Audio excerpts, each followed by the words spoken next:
It's Mock Draft Monday. Let's see what the Chiefs can get into as we watch this tick down to the actual NFL draft coming up for your Kansas City Chiefs. Welcome to Locked On Chiefs. From the land of the free and the home of the Chiefs, this is the Locked On Chiefs podcast. Welcome back, friends and neighbors. Part of the Locked On Podcast Network. We are your team every day on every platform for free, including YouTube, where you can like, sub, and hit the bell right now so you don't miss a thing as we approach the NFL draft for your Kansas City Chiefs. Thanks for making us your first listen today. There's a number of other shows, the NFL Draft Show you might enjoy, I'm pretty sure, at this time of year. I'm Ryan Tracy, the founder of Rogue Analytics and Performance Consulting and the home of the Athletic Matrix and Draft Guide. You can get those now over at rogueapc.com and use the code Locked On to get yourself a nice, healthy discount. So it's Monday. How are we feeling there, Chris? I'm feeling pretty good. I will say thank you very much. We did hit 5,000 subscribers on YouTube, so thank you for that. I do appreciate that. And my name is Chris Clark. I am the founder of Chiefs Corner. You can find it at, like the website says, www.kcchiefscorner.com. Going through right now, looking at all the positional groups and how much it's cost Kansas City in both cap space and draft capital. I got 3 more articles coming out this week looking at the CBs, the offensive line, and the safety group. So I'm probably going to do a bonus episode just of the special teams guys, since we always seem to forget them at times. Yeah, I like it. We're brought to you today by BetOnline. You can check them out. You'll hear more from them later. They've got you covered for all your props this season, as well as all the lines that you need to know before or after. BetOnline, where the game starts. Where the game starts today is we are just about done with mock drafts. There's today and there's next week, and boom, we have the real thing. And I, for one, am ready for it. I will be live on all the streaming platforms for Tegna, as well as the Locked On Network for the draft. Crocker and myself will be guiding you through the NFL draft this year. Looking forward to that. We have us queued up to do this mock draft. A lot of questions about, do the Chiefs trade up before the draft starts, or do they wait, or do they not trade up at all? And where do you feel? Really a key, I think, if you're looking at them trading up before the draft starts, I think it happens this week. I would expect that it's going to happen by the end of this week if they're going to trade up before the draft. I still think that it's a situation where you probably have to wait and see where your guy is going to go, because I think that they're going to be looking for specific players, not necessarily just trying to get in a range. Yeah, I think that's fairly true. I actually expect it to be a draft night kind of thing. Mm-hmm. I'll tell you this. I don't think they want to stay at 29 and 30. If they Right. don't, and we've been saying that all along. Yeah, that's been consistent. The question becomes to me is, if they can't get their guy or their guys that they think are worth trading up for go off the board, then maybe they stand pat at 29 and they just look to trade back at 30. And that's something we can certainly try to do as we emulate another scenario that could happen. So are you good for me to start this, or do we want to start some pre-draft trades? No, I don't want to do any pre-draft trades, but I do want to say really quick, go to Chiefs Corner on Twitter. Go check out the mock draft I did earlier today or earlier on Sunday night. It was very interesting. They actually got offered the 13 pick from the Texans, and it's quite an interesting trade and quite an interesting haul, really. So, yeah, let's see what they offer tonight. All right, I guess we'll kick off, and we will see what happens. Hutchinson off the board first. Evan Neal to the Texans at 3. The edges are going Thibodeau and Walker. Another one in Jermaine Johnson. Andrew Booth goes. Drake London, Jameson, McDuffie. We're not offered anything by the Buccaneers or the Texans. But we are on the clock now. And looks like a trade offer from the Jaguars.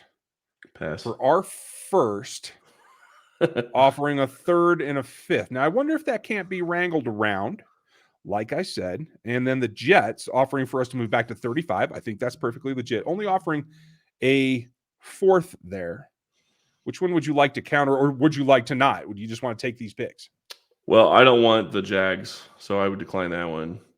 And I would actually take the Jets. Going back 5 spots, you'd wish to get more than a 4th, or do a counter and see who's available, because maybe we can get more than a 4th. So top of the board right here, edge-wise, we're looking at the 2 names that we have seen quite a bit here at this spot, and Boye Mafe and David Ojabo. Karlaftis just went. All the wide receivers are gone. You have the reaches. I think moving back is a a good idea. Mm-hmm. So let us see what we can get done. And I prefer probably to just take the 29 and move the 30 pick back to 35. I could even go to 38 if we have to. We'll see what this looks like. But for right now, we're talking the 30th. They'll give us the 35 and throw in a 4th. I think we need more value than that. So I want that 69 pick. And I'm willing to give you 135. I would consider, well, yeah, you could do it that way. What were you thinking? I was just thinking I would consider giving him, if you really want 69, you could give them 62 and see if you can get an extra 4th there. But you're really not benefiting yourself anyway. Actually, in a way, you kind of are, because you're getting to the top end of the 3rd round. So value would be better than picking at 62, because you're picking at the end of the 2nd round. But yeah, I think you're going to be stuck. Honestly, like I said, I would have taken 35 and going to 35 for a 4th in this scenario. Maybe you get an extra 5th. I don't know. Well, at this point, giving away 2 7ths, we're getting an extra 3rd. Okay. For 30? For 30, and we get 35.69. We're giving away 2 of the 3 7ths. But you're giving away 135 too. Yes. So you're moving from 135 to 169 to 69. 69. Okay. I could live with that. Okay. I think I like that. So let's execute that. And then we still have a pick to make here at 29, folks. Don't worry. So they did accept it. If I can get that to clear. Now, just to double check, I will show you all what we have. We are on the clock at 29. We will come back at 35, then at 50, 62, 69, 94, 103, and then the 4ths at 121 and 135. I think that's a great deal. Yeah, I thought we gave up 135. Guess we didn't. Right? We were able to squeeze that out. So then, in terms of fit, we are on the board here. Devin Lloyd is still linebacker 1 for me. But we see that that's falling off the board. We have the edges, Boye Mafe and David Ajabo. I think we should hold off on wide receiver, because I don't have Sky Moore as a guy that should go in the 1st round. You have Christian Watkins and George Pickens there that we should be able to get in another 5 picks, knock on wood. So I think that says that we can probably let them go, and we need to take one of the edges. Am I incorrect? No, I think you're right. The only thing that would give me pause is Kansas City sitting there. If Devin Lloyd is really there, you're getting the best player at that position. I still think that they go edge, but that would be something that they might have to look at, depending on where they I will ranked. say this too. The other thing will be with Dax Hill going off to the Buccaneers 2 picks earlier. I think there would be a consideration, or at least a discussion, about Lewis Cine and what he can bring to the defense at the safety spot as well. But in the end, I think it's outweighed by the upside of Boye Mafe, who I think has quite a bit of ceiling yet to go. That's who I would pick. Let's do it. Done. Boye Mafe, welcome to Kansas City. So we see Cine go with the very next pick. And Devin Lloyd goes at 33. Hold on a second. Clear that. And folks, if you're watching on YouTube, I'm trying to give you the visual of everything that we're getting offered. Cine goes after that. Then Green. Brisker went off at number 32. Little high for him, I think, but that is within the realm of possibility. Then Lloyd and Dean back to back, and we are back on the clock at 35.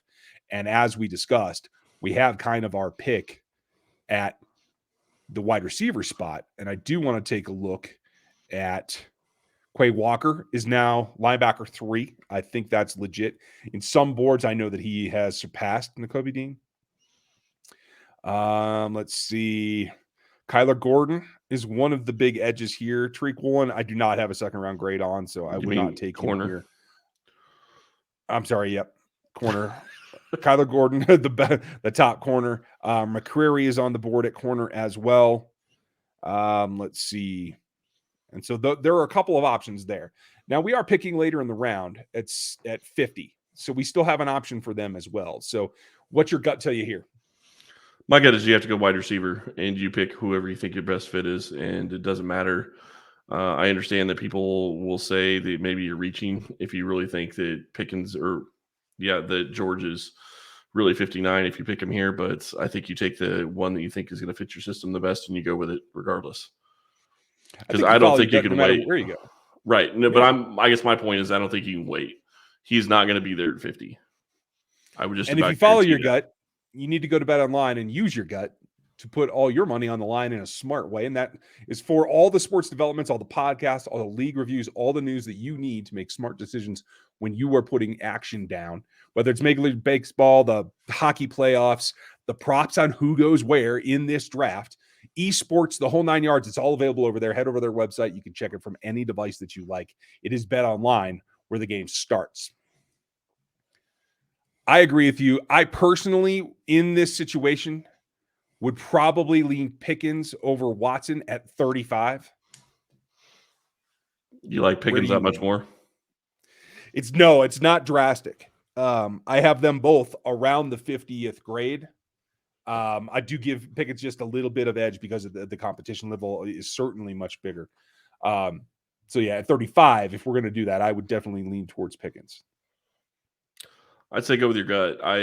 I probably would lean to Christian Watson based on what they've done lately, but I get the thought process of getting Pickens, so I'm good either way. I just know that neither of those guys are going to be available 50. That's my whole thing. Yeah, exactly. Well, then let's take the upside and we'll go with yours because I've been making a lot of the receiver picks lately. So Christian Watson off the board to the Kansas City Chiefs. Now we wait and we see what comes down as we get towards 50 and the Chiefs' next pick for us. And so after we did that, we saw in quick succession go Jalen Petrie, Kyler Gordon, David Ajabo, as we had talked about. Holy and crap. then Pickens more is still on the board. Ebiketie. And that's the thing right now. You look at the board. I'm shocked at that, to tell you the truth. You have McCrary and you have again, I wouldn't pick Woolen in the second round for the corner group. You have Cam Thomas, that we've talked about on the edge. You could double up there. Josh Paschal, I do like him. I think he's a third-round pick, but I think he's an interior defender. But he has a nice get-off, and he could be somebody that could provide some pass rush from the DT spot. Keep him in mind. Can we try something? Can we go and see if we can get to like 56 from 62? From 62? Mm-hmm. Okay, so you're talking Dallas Cowboys as a target? Well, okay, so okay, all right, would you be good going back-to-back wide receiver? I'd probably, in this situation, I think that it's justifiable. Yeah, I think Pickens is probably a little bit better than what they could double up at edge with or what they could get at corner. So okay, then take Pickens at 50 and pause it before you get to 50 or at like 54, 55. Okay. Because what I want to see is can you trade up 62 and still get double up at edge and get Cam Thomas? Okay. Gotcha. So we'll take him and then I'll pause it if I can get it to pause because it didn't and it's still not. Well, he went 51. Here's your yeah. There you go. So it would have been like that. I wouldn't have been fast enough on the draw either way. Not with this guy. So let me just get this back. It stopped one pick short of us. We do have a trade back offer again with the Texans to pick up 6th to go back to 68 from 62 where we are. I'll leave that on the table, but I want to look at the board. Now we're into the 60s here. And Paschal, the guy that we were just talking about, could give some inside pass rush. Just went off the board of the 49ers. So not perfect, but funny thing to me though is we already have pick 69, so we'd be picking back to back again, which I mean we could, but right. You know, this is the spot, and this is the thing that really sticks out to me. And this is when you start talking value, you're not going to get value in the first and second round because you're not going to get first and second round players at your picks at 62 and 29 and 30. Generally speaking, those are going to be second round players or third round players based on your board. So the question is do you go ahead and take that guy knowing that it's likely he's not worth the second round grade? That's the hard part. That's the juxtaposition right there. Right. Which is why you think about taking a trade back to 68 and only getting a 5th, but the value that you receive from that is even more, and you could get another player in the 5th. So absolutely. It looks like there has been an adjustment. Kirby Joseph and Brian Cook have both been bumped up, as has Tamari Mathis, from what we've seen on this ranking in previous weeks. Something to consider. Those are all three players that could fit into what the Chiefs need. Beyond that, at the safety position, I think it gets a pretty precarious in terms of who could fit in Kansas City. The corner spot, Dane Brugler loves Cambritt Taylor, and I did get a chance to talk to him over the weekend, folks. We'll have some pieces with Dane here coming up later in the week. Mario Goodrich is an interesting selection. Zion McCollum, obviously an elite athlete, and Kobe Bryant, who I think is still pretty underrated here on this board. But does anything stand out to you that you want to do, or do you want to try to move back? I just don't know that you really. You could move back for the fifth. I don't know that you're going to be getting into that much of a different player. Agreed. If you want somebody that's like coverage based for linebacker level, now that Muma has gone, no, Muma's there here. Yep, we've taken him a million times. Is the only reason I bring it up. So there's Brian Asamoah as well. Yep. Logan Hall is a guy that I think can play on the inside at tackle in the NFL. We can also look further down the line. If you want to take a cue from Matt, I believe Matt's selection for them at 62 is here on the board still in Abraham Lucas. I think you can get him at 69 for backup tackles down the line as well. Yeah, agreed. If not later. Right. So what's your gut tell you right here? My gut is that they take the pick. I don't know where they would go. I still think that the value, based on where this is, if you don't feel McCreary really fits the system, then the best player available that could really kind of fit a need would be probably Muma. And I know people are going to hate that because we keep taking him, but we do. I mean, so let's change that. Look at how the board keeps falling. Exactly. And it's not that McCreary doesn't fit the system. It's that he is well below the Chiefs' thresholds. He is under 29-inch arms, and they generally don't take anybody under 31. Yeah, and that's close. And there you go. So he doesn't fit the system because of that. Right. So what I think we should do is change it up and take somebody that I think can be multiple for you, can help you on the pass rush in particular, and put Logan Hall on this defensive line. Let's do it. Done. At 62. Now you have another pass rusher. 65. No, they're looking for 2/3. We're going to decline that from the Jaguars.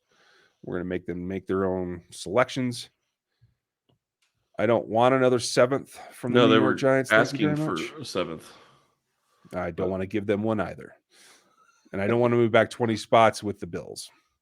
So we are back on the board at 69. And look, Brian Cook just went off the board. And Muma is still there. Now, yeah, and Cook was rated what, 107 in this? 10 somewhere in the hundreds. And he went off the board at 68. Yeah, that's if you're going to get a safety in this class, you're going to have to get them in the earlier rounds because the depth just doesn't seem to be there. From all the mocks that I've been doing, that's just what I've been seeing. Now I'm going to take a chance and just take a second and take a look. We have 69, 94, and 103 remaining in the third. And then we have 2 4ths and a 7th yet remaining. So we have plenty of work that we can do here. I think for the money, given what we've done, which is Boye Mafe at edge, Logan Hall is actually an interior player, and then 2 wide receivers in Christian Watson and George Pickens. I think we have a couple of options here. It is Muma is available, and that's fine. There's also Isaiah Likely, which is a move tight end that might be interesting. And for my money, I think Kingsley Enagbare is a guy that used to be a first-round talent on a lot of boards. Never on mine, I have to be honest. But in the third round, I could see him being a value pick here as another edge that is developmental that you can get real young at the position real quick. Then you are adding Kate Otten, another tight end. Yep. Dulcich. Mm-hmm. Aforementioned Lucas is still there. This board is breaking down. So there are a good number of tiers at the positions that the Chiefs need. The best player on the board right now for me is likely either Enagbare or Muma. You kind of threw me off there because you said likely, and I'm like, oh. Are you saying likely as in the player likely, or are you saying likely those two guys? I'm saying it's likely that it is. It is not Likely Mr. the tight Likely, end. Okay. Isaiah himself. Gotcha. Just wanted to clarify. Yeah.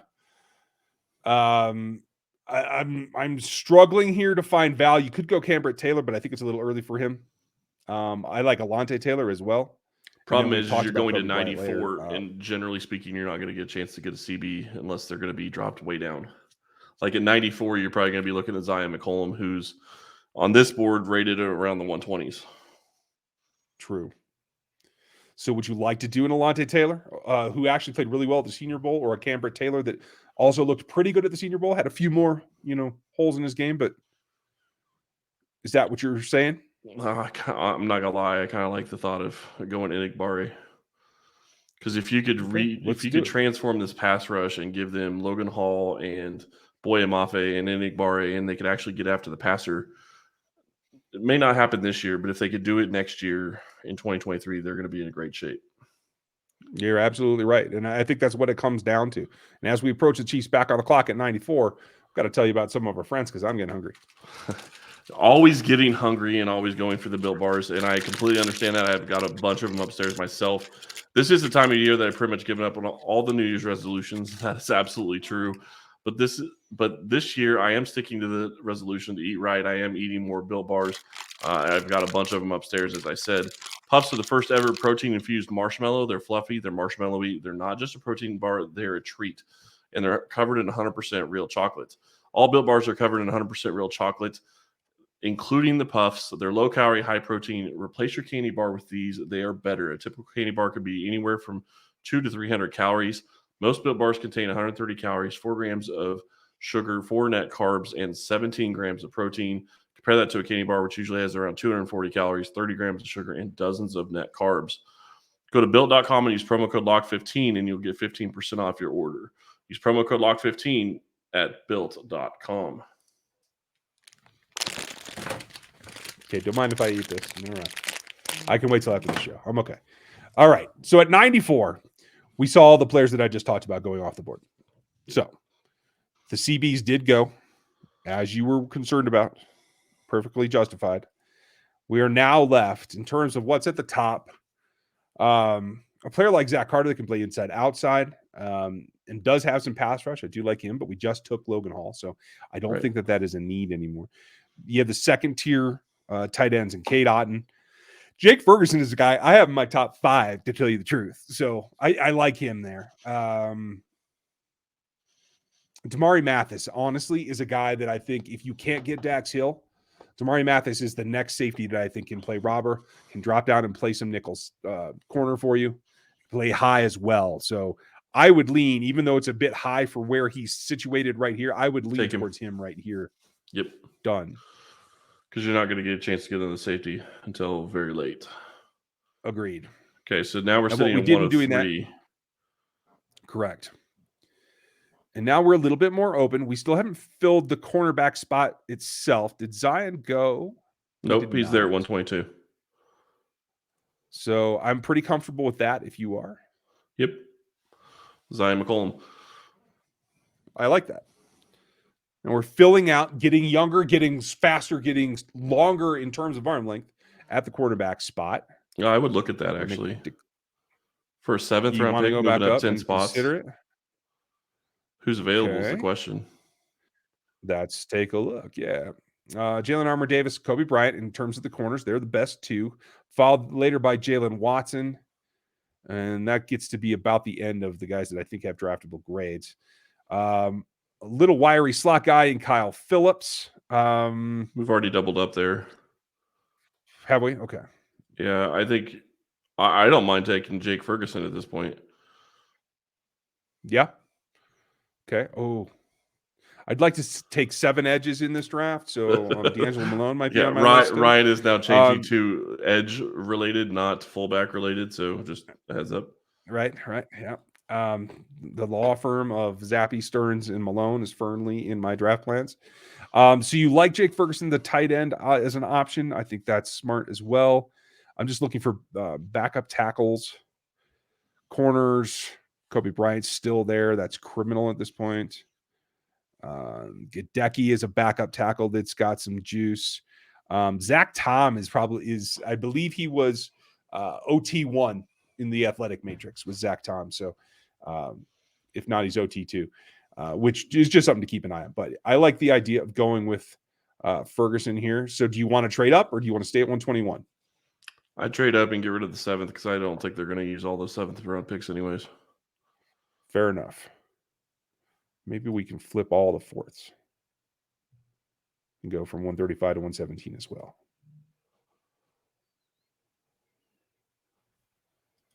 Now the Jets decide to be stingy. Not likely on draft day.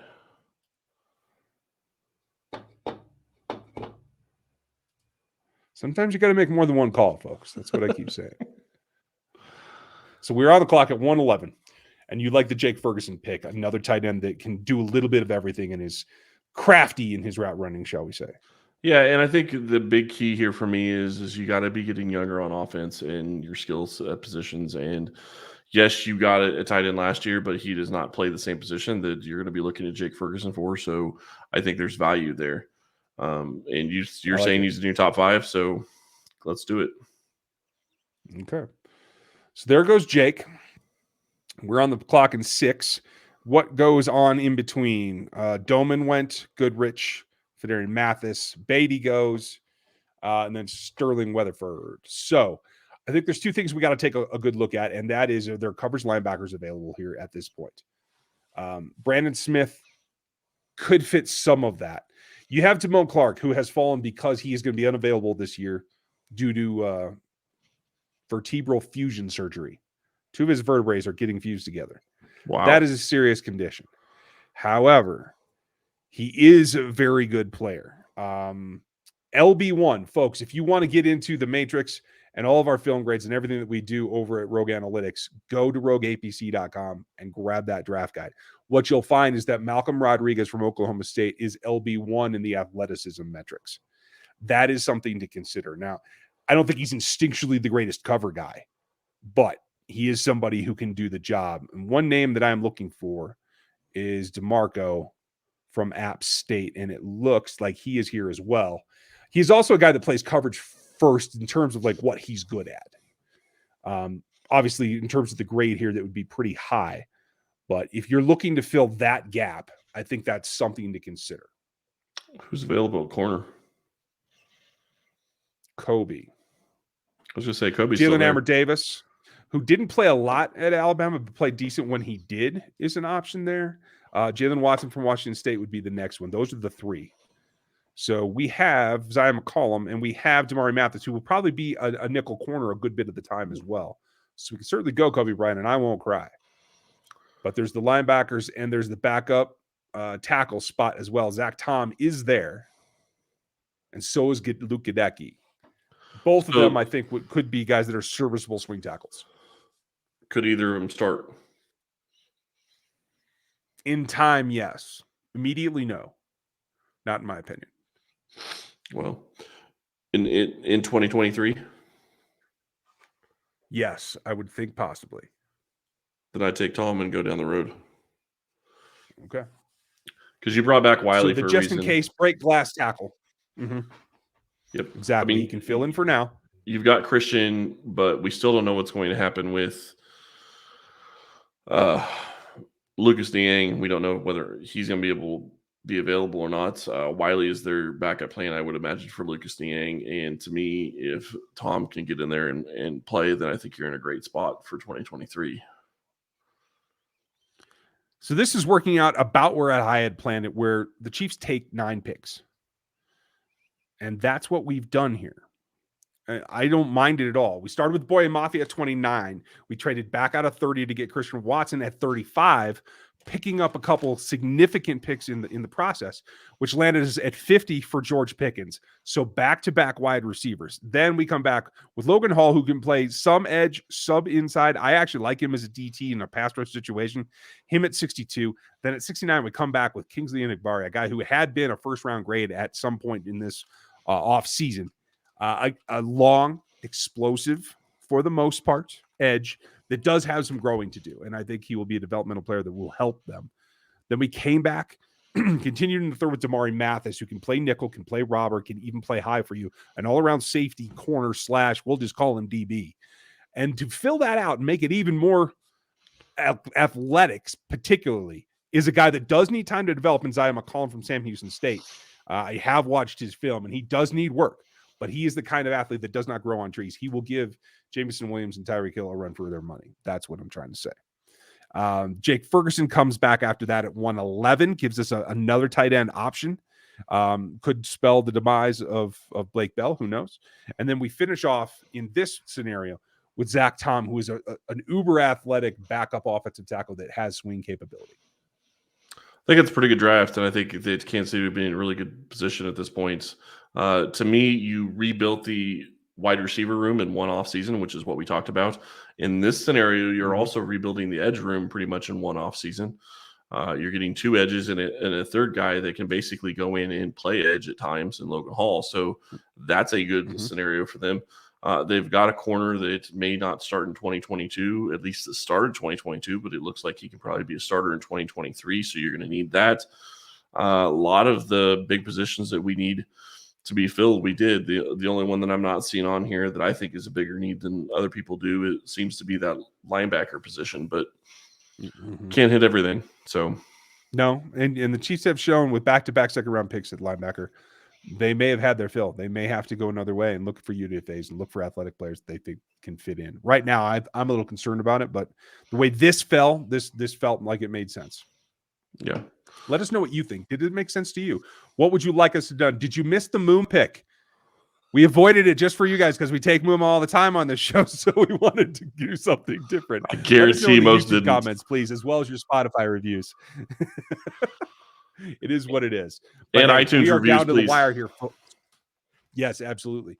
We are down to the wire. We have one more mock draft. It'll be next Monday, and then we prepare for the event itself. Get ready. I hope that you guys are excited. Go get the draft guide from rogueapc.com and use the code Locked On. Use it and get your discount. Don't be bashful. And make sure that you're ready for the draft. For our streams, Chris will have it here on this channel. I will be on all the channels for the Locked On NFL Network, as well as Roku and streaming services everywhere. So be ready. I'm looking forward to it. I hope that you guys are. Thank you for your time today, and we'll talk to you tomorrow.